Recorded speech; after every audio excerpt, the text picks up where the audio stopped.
আসসালামু আলাইকুম সুপ্রিয় শিক্ষার্থী বন্ধুরা, আশা করি প্রত্যেকেই ভালো আছো। তো এই মুহূর্তে তোমরা কিন্তু অনেক বেশি টেনশনে রয়েছো আসলে সাত কলেজ নিয়ে। সাত কলেজ আসলে ভর্তি সার্কুলার এখনো প্রকাশ করতেছে না। এই কারণে কিন্তু তোমরা অনেকেই তোমরা ন্যাশনালে ভর্তি হতে পারতেছো না এবং অনেক সমস্যায় তোমরা ভুগতেছো। আসলে আজকে এই বিষয় আজকে আসলে আমরা কথা বলবো সাত কলেজের ভর্তি পরীক্ষার বা সার্কুলার আসলে কবে দিবে, ভর্তি পরীক্ষা আসলে কবে নাগাদ হতে পারে এবং সেই বিষয় নিয়ে কথা বলবো। তো ভিডিওটি শুরু করার আগে এখনো যারা ভাই চ্যানেলটি এডুকেশন উইথ সাগর এই চ্যানেলটি সাবস্ক্রাইব করুন ভাইয়া। তুমি যদি একজন বিশ্ববিদ্যালয়ের প্রকৃত ভর্তি যোদ্ধা হয়ে থাকো তাহলে কিন্তু তোমাকে অবশ্যই তুমি ভাইয়ের চ্যানেলটি সাবস্ক্রাইব করে রাখো। তো দেখো, সাত কলেজে কিন্তু হিউজ পরিমাণে একটা আসন রয়েছে। তো সাত কলেজ মিলিয়ে তোমার মোট আসন সংখ্যা রয়েছে কিন্তু 21,500টি।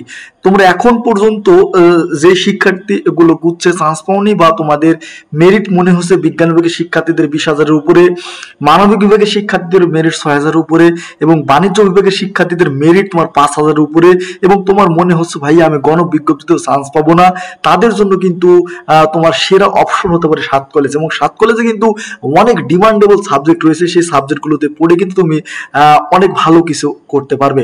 তো সাত কলেজের মধ্যে যেই কলেজগুলো রয়েছে, ঢাকা কলেজ রয়েছে, 2 নম্বর রয়েছে সরকারি বাংলা কলেজ, সরকারি তিতুমির কলেজ, 4 নম্বর রয়েছে সরকারি শহীদ সোহরাওয়ার্দী কলেজ, কবি নজরুল সরকারি কলেজ রয়েছে এবং 2টা মহিলা কলেজ রয়েছে, ইডেন মহিলা কলেজ এবং বদরুন্নেসা সরকারি মহিলা কলেজ।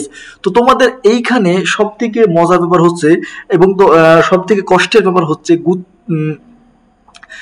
সাত কলেজ কর্তৃপক্ষ বা সাত কলেজ কিন্তু ঢাকা কলেজের আন্ডারে গেছিল। তোমরা জানো যে কিছুদিন আগে কিন্তু এরা বের হয়ে গেছে এবং এরা কিন্তু এবার স্বতন্ত্রভাবে পরীক্ষা নেওয়ার পরিকল্পনা করছে। তো তারপরেও কিন্তু এরা এখন পর্যন্ত কিন্তু এদের পরীক্ষার যে সার্কুলারটা সেই সার্কুলার প্রকাশ করেনি। গত বুধবার কিন্তু তারা মিটিং এ বসেছিল শিক্ষা উপদেষ্টার সাথে। তো মিটিং এ বসার পরে কিন্তু এখনো তাদের কোনো সিদ্ধান্ত আসে নাই যে তারা কবে আসলে তাদের পরীক্ষাটি নিতে পারে। তো বৃহস্পতিবার এবং শুক্রবার, আজ যেহেতু শুক্রবার, কাল শনিবার, অতএব মিটিং হওয়ার কোনো সম্ভাবনাই নেই। আবার রবিবারে তোমার হচ্ছে মিটিং হতে পারে এবং তারপরে কিন্তু তোমাদের জানাতে পারে যে আসলে ভর্তি পরীক্ষাটি বা ভর্তি সার্কুলারটি কবে প্রকাশ করতে পারে। তো আমরা ধারণা করতেছি যে রবিবারে যদি আসলে শিক্ষা উপদেষ্টার সাথে আবার তোমার সাত কলেজ কর্তৃপক্ষ বসে তাহলে 20 তারিখ 20 জুলাই বা 20 জুলাইয়ের দিকেই কিন্তু 21 তারিখে জুলাই দিয়ে কিন্তু ভর্তির যে সার্কুলার সেই সার্কুলারটা প্রকাশ করে দিতে পারে। তো ভর্তির সার্কুলার প্রকাশ করে দিলে মিনিমাম তোমার 10 থেকে 15 দিন রাখবে এই ভর্তি সার্কুলারটি। তো 10 থেকে 15 দিন রাখার পরে কিন্তু তোমাদের প্রবেশপত্র যে ডাউনলোড, সেই প্রবেশপত্র ডাউনলোডের জন্য 3 থেকে 4 দিন সময় দিবে। তো 3 থেকে 4 দিন সময় দেওয়ার পরে কিন্তু আসলে ভর্তি পরীক্ষাটা অনুষ্ঠিত হবে। তো তোমাদের বুঝতে পারতেছো যে এই ভর্তি পরীক্ষা আসলে সাত কলেজের এই ভর্তি পরীক্ষা কিন্তু তোমার অগাস্টের দিকে চলে যাবে।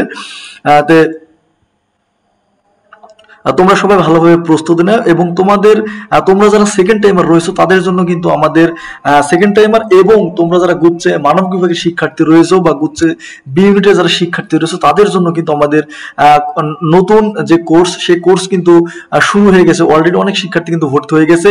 তো এখানে তুমি পাচ্ছ বাংলা, ইংরেজি এবং সাধারণ জ্ঞান পূর্ণাঙ্গ তোমার বি ইউনিটের জন্য যতটুকু লাগে 100 মার্কের, ঠিক আছে, একটি তোমার হচ্ছে পূর্ণাঙ্গ 75টি লাইভ ক্লাসের একটি তোমার হচ্ছে কোর্স। এইখানে কিন্তু তোমার কোর্স ফি মাত্র নামমূল্যে কোর্স ফি 999 টাকা রাখা হয়েছে এবং তোমাদের যতদিন গুচ্ছ পরীক্ষাটা অনুষ্ঠিত হবে এবং রাবি ঢাবি জাবি যতগুলো পরীক্ষা অনুষ্ঠিত হবে এইখান থেকে কিন্তু তোমরা সব সুযোগ সুবিধা নিতে পারো বা প্রিপারেশন গুলো এখান থেকেই তোমরা এই কোর্স থেকে কিন্তু তুমি তো এখানে তোমার হচ্ছে যে 75টি লাইভ ক্লাসের পাশাপাশি তোমার সলভ ক্লাস হবে এবং তোমার পিডিএফ গুলো কিন্তু তোমাকে পূর্ণাঙ্গভাবে তোমাকে দিয়ে দেওয়া হবে।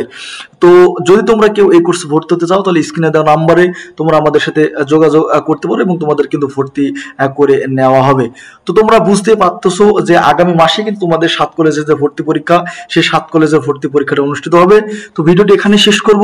তো ভিডিওটি শেষ করার আগে এখনো যারা ভাই চ্যানেলটি এডুকেশন উইথ সাগর এই চ্যানেলটি সাবস্ক্রাইব করুন ভাইয়া।